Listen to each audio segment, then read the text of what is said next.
Hi everyone, thanks for joining me for another virtual Excel class. Today's class is useful Excel shortcuts. In this lesson, we'll be going over several of my favorite tricks to quickly solve common problems. Some of them will be relatively simple, others a bit more complex. Hopefully you'll find something that applies to your use of Excel. Everything demonstrated today will be using Excel 2016, but all techniques should work on newer versions as well. Let's get started. Autofill, with a little bonus Control+D to duplicate. I've been teaching this one for years, and it remains the biggest time saver there is in Excel. Autofill can speed up your data entry in several ways. At a basic level, it works as a mouse shortcut for copy and paste, performed by dragging the small black square in the corner of the cell. But over the years, much more functionality has been built in. Looking at our example file, you can see how autofill can work to quickly populate days of weeks, dates, and months of the year, showing here. When I grab the small black square and click and drag down with the left mouse button. And I could have dragged on indefinitely down, but just showing you a little section of it there. When I go over here to the date and drag on down, you see that as well. And then the month too.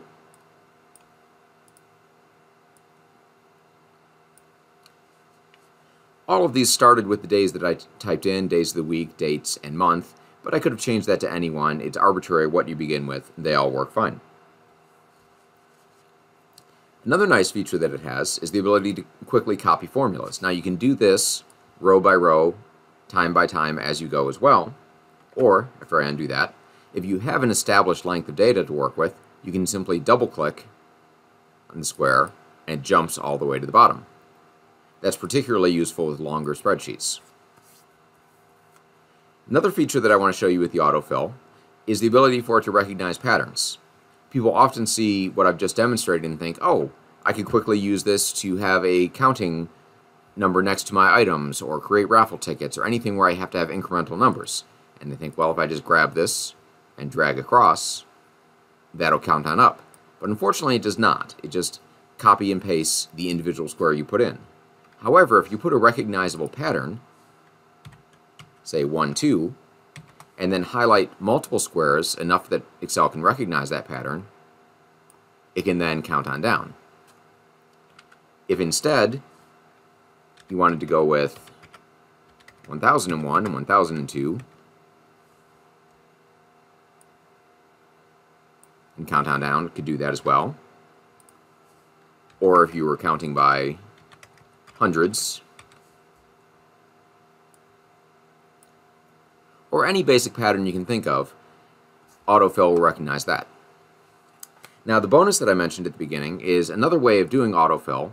If you're more of a keyboard person than a mouse person, there is a keyboard shortcut where if you highlight the initial cell that you want and then a range of empty cells beneath, and you press the Control key plus the letter D, it will quickly autofill there as well. You see what I autofilled here was a formula that I put in where I was taking the left 3 letters of the one next to it, and it quickly generated that. But to go back to an earlier example, I can show you this formula that I had been autofilling before by dragging and dropping, and instead highlight across here and press Control D. And that works exactly the same. 2 ways to do the same thing, both of them saving a lot of time for typing or copying and pasting. Let's go on to tip 2, the convert function. If you ever need to convert between different units of measurement, don't worry about Googling the information and then doing the math. Excel can handle that for you with built-in convert function. In our example spreadsheet, you can see a number of libraries and their respective distances from the Bloomingdale Public Library. If I decided I wanted those distances in kilometers, I would start by using the convert function. Notice as I type this in, it tells you what it's doing, converts a number from one measurement system to another, and it requests 3 arguments. The number, which is the original value that you want to convert, the from unit, what is it currently being measured in, and the to unit, what is it going to. The from unit, you would generally want to give cell references, so I type B4.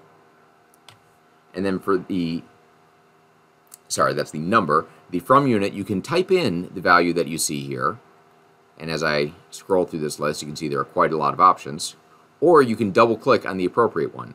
I recommend double clicking in most situations. If you type it in, make sure to include the quotation marks, otherwise it will not work. Another advantage of double clicking on the one that you want is once you have done that, as you can see here when I select miles, after I type the comma, it will only offer me relevant options here. So it does not offer pounds or fluid ounces or anything that wouldn't be appropriate for converting from miles. So it jumps only to measurements of distance. Also notice that the only option that we have here for close to kilometers is meters. So we'll have to do this a little bit more complicated. But I will first select meters and then close the parentheses. So our convert function is done, but we are not quite done with our task here. To change it from meters to kilometers, we're going to, of course, divide by 1,000. And I could press enter and get that result. But looking at that, I might decide that's a little bit sloppy. And I instead want to use the int function and nesting here to create an integer, or just a number value. That way, when I drag and drop this on down, I won't have ridiculously long numbers. I'll just have workable, countable numbers here to give me an approximate distance. That's an example of using the convert function to change from one distance to another, but as you might have seen when I was typing that initially, it has a wide range of measurement options available, and you can do this in weights, lengths, time values, a lot of choices available. Now, one bonus tip that we have for this, if you want to quickly convert data to a table, you would highlight that table, the table you wish to be, and press Control-T. That's where's the data for it. You take the section that is highlighted and say OK, and there you go. This provides a number of advantages from automatic styling, filtering and sorting options, to more advanced options like removing duplicates, creating a pivot table, or easily naming the range so you can access it across your file. Generally speaking, I would recommend doing this with any large chunks of data that you're going to want to work with in detail. Tip 3. Merge cells to create desired spacing. We're probably all familiar with using merge cells to create a title or heading across the top of our spreadsheets, but I found it to be a very helpful tool when having a variety of cell sizes to manage. Of course, we've all experienced the frustration of wanting to change the width of one cell, but having to adjust the entire column. Merging cells is a nice way to work around that limitation. The way I've used it in the past is to highlight the entire workbook, then make all of the cells relatively narrow so there's a small unit that can be divided by.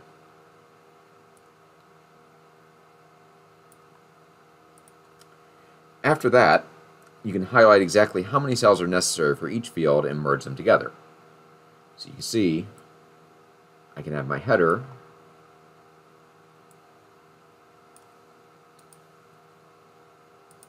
be like that. Then I can decide I want to have this much space for first name. Merge those. I can move the last name over to here and give that a little bit more space. And you notice the smaller the cells are, the more fine-tuned the adjustment can be. I can do a shorter space for phone number or longer, whatever seemed appropriate. Then much longer for address. And finally, I could have a large chunk here for job description, and I would want to wrap text for that as well, and perhaps set the alignment to the top and left. Now, another little bonus with this, if you want to get more advanced, you can use sheet protection and unlock cells to make it so only the merged cells can be edited. This way you aren't affected by having to tab through all the tiny cells that you've created. To do that, I will use control clicks to highlight only the merged cells, then go to the font formatting,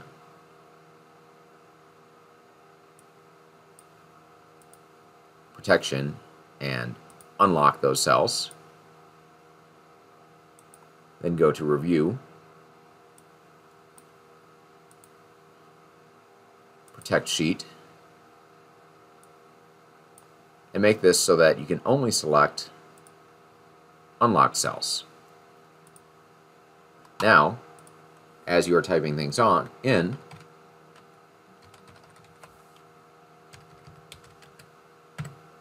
as I press tab, it jumps from one place to the other.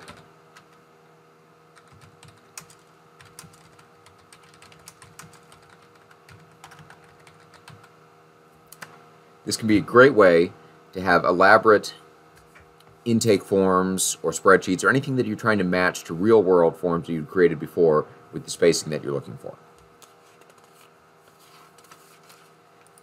Now, for tip 4, For this tip, we're going to be editing the ribbon for the most commonly used items. We won't be changing the content of the worksheet, just changing where to find the tools we frequently use. If you aren't already aware, the upper left of the Excel window is called the Quick Access Bar. These are key features like save and undo that Excel makes just a click away at any time. However, you have the ability to add to these whatever you like. For example, I use the Format Painter a lot, so I might choose to right-click on this and then say Add to Quick Access Toolbar. You can do that on any command in the ribbon. Once I've added it there, I now have that available one click away. If you're more of a keyboard than a mouse person, once you have things in the Quick Access Bar, you can press the Alt key and you see the numbers appearing across here that would indicate making that work. So if I had typed in hello, and then I press Alt and the number 2, it gives me the options of things that I can undo, which I can undo hello.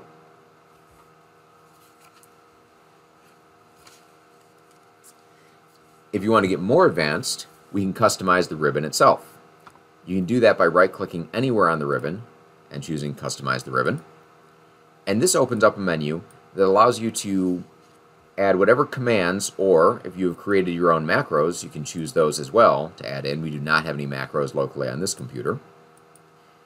You can add any commands to any section of the ribbon that you like. If you want, you can create your own tab. The tabs are the names and words going across the top here. These sections are divided by these faint gray bars that we see here. So you see clipboard, font, alignment are all sections of the Home tab, and you can see the corresponding ones there. So, say I had very particular work that I wanted to do, and I added the same several things over and over again. I might create a new tab.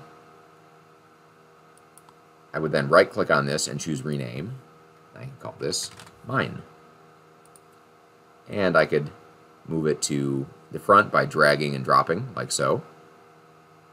And now, once I have said OK, this will appear to the left of Home, and you will have whatever features we want with this.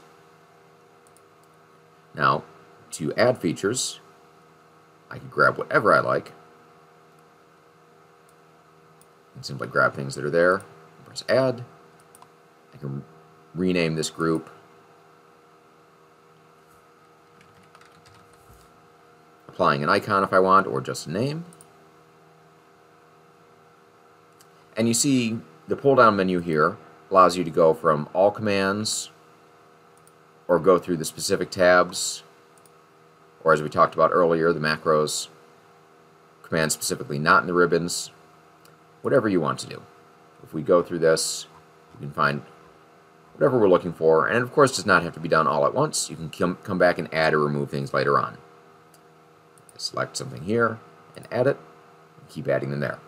You can also add things to existing categories. Has to be put in, some of them need to be put in custom groups, but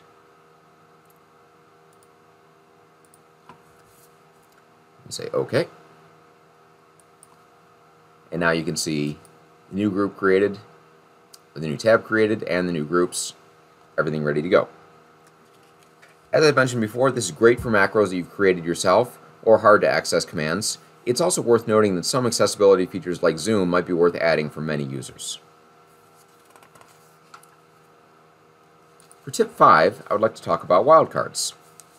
Wildcards are tools for searching or matching information that allow the field to be less than 100% precise.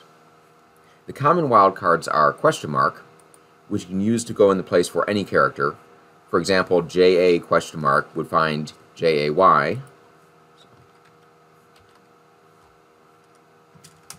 JAY, or JAN, or anything that would come after the JA. You can also have the asterisk, which allows any number of characters. So I had asterisk Berg equals Pittsburgh or Hamburg, or whatever you would type with that. And one note, you can also use the tilde to cancel out the asterisk effect. So say you were looking through your data for any place that somebody had typed y. If you were searching for that, the question mark would normally behave as a wildcard, so you would have to, instead of typing y, which would not work, you would have to type tilde question mark. And that way it would search for y question mark because it would recognize that that is no longer a wildcard. This doesn't come up very often. We very rarely are searching for exactly those characters, but if you run into a situation where that's a problem, we do have a solution. Now in my example here, I use a formula that I often teach in my classes, the SUMIF function. The SUMIF function is looking through a group of data and looking for matches.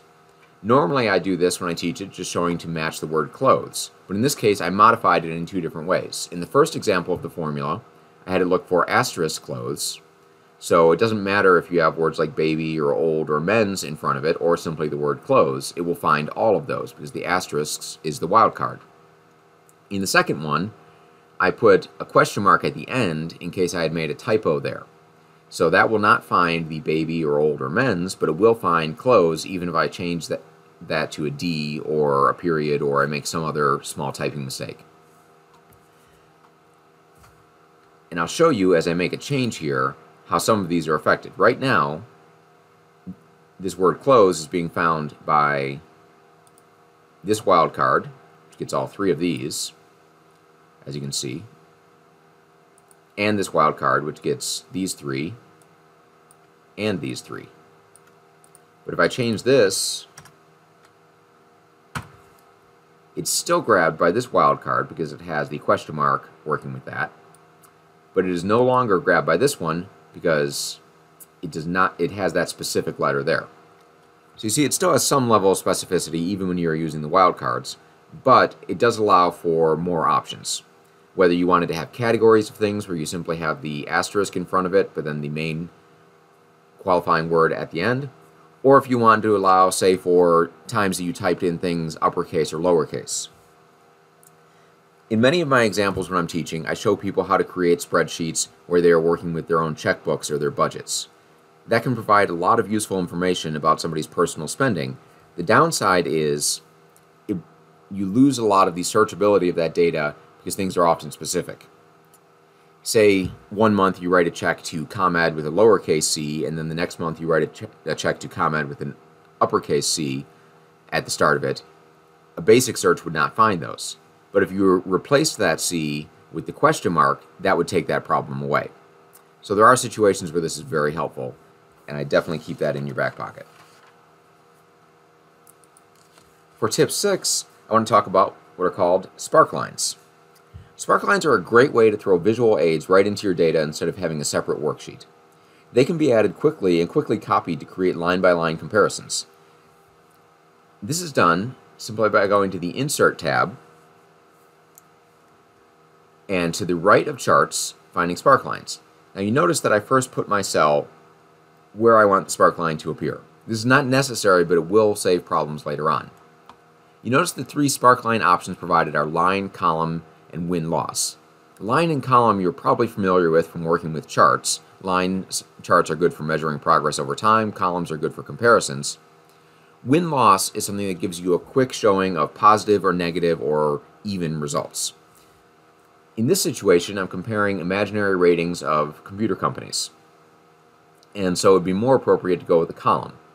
I select column, and it asks me the data range that I want. I will quickly highlight the cells that I want there, and then it asks the location range, and it has already started with the cell that I highlighted at the beginning. That is the one that I want, so I say OK, and you see it's thrown in a quick little comparison chart there.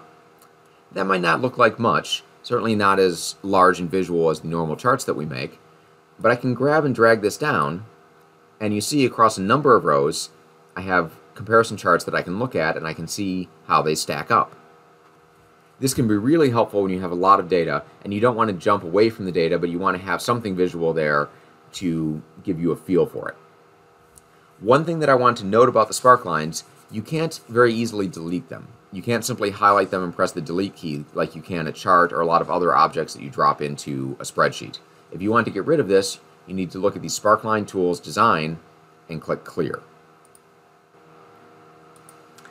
Tip number 7, using VLOOKUP multiple times off one bit of data. VLOOKUP is a very useful function. I'm not going to do a full lesson on all its functionality here. If you visit the library's playlist, you can find a class on VLOOKUP. But I do want to point out that one of my favorite aspects of using it is having just one bit of data entered generate results for several different fields. In this example, I've created 4 similar but slightly different VLOOKUP functions. The purpose of this form is to take in one bit of information and return several. As you can see here, when I type in an item number, it puts in several values. If I change that, it changes all of them as we go through. I do this by having all 4 VLOOKUPs referencing the same cell, B1, but pulling from a different column in the table array. This is highly recommended anytime you're pulling information from an inventory or Rolodex. Let's take a quick look at the functions here. See, all of them will say equal VLOOKUP, and then in parentheses, B1. Notice I use the dollar signs to make that an absolute space, so it's not changing as I go from row to row when I copy them. And then for the table array, they are all pulling from items A2 through E5. That is the items tab that I have created here, that worksheet, and the cells E2 through E5. But the column index number in this case is 2. In this one it's 3, in that one it's 4, and that one it's 5. And if we go look at the items tab, you can see 2 is the name, checkout period is 3, 4 is cost, and 5 is format. If we go back here, we see those line up with that. Now I did these all stacked together here right on top of each other, but it doesn't have to be that way. No matter how big the spreadsheet is, you can pull using the same VLOOKUP functions from one spot of data and grab whatever you want from the table. I find this to be very helpful and a very efficient way to do data entry when you're filling out forms. Tip 8. Using the if function to avoid divide by zero errors. This has been a favorite of mine for ages. Anyone who's been called upon to put together a spreadsheet that other people are going to fill in knows that formulas don't often look right when the data isn't there yet. In the example here, I'm doing a simple calculation, but without the hours typed in, the formula generates an error. To make this look nicer, we can nest the actual formula that we care about inside of an if function, like this. I will edit this equals C2 divided by B2, which is what I actually want, with if in parentheses. Now, what I want is to have a logical test and the value of true and the value of false. That is an if function. What you might not expect is that I'm going to have the actual formula that I want be the value if false. So most of the time, if it is true, nothing will happen. But once we have entered something in, then it goes to the value of false. So the logical test is B2 equals blank. And the value of true, I will put in just a space. And then the value of false, we leave as the actual formula. So it should be blank. And I will copy this down across all of those, and it looks like nothing is there. But as soon as I type in that Jane worked 10 hours and had $500 in sales, the formula calculates, because it was waiting for this to not be blank. And then I type in 25 there, and 1,000 there, and it calculates. And we can do this anytime we want to avoid having something respond until the data is entered. It doesn't have to be equals. You could have done greater than, less than. Any testing condition you like works within the if function.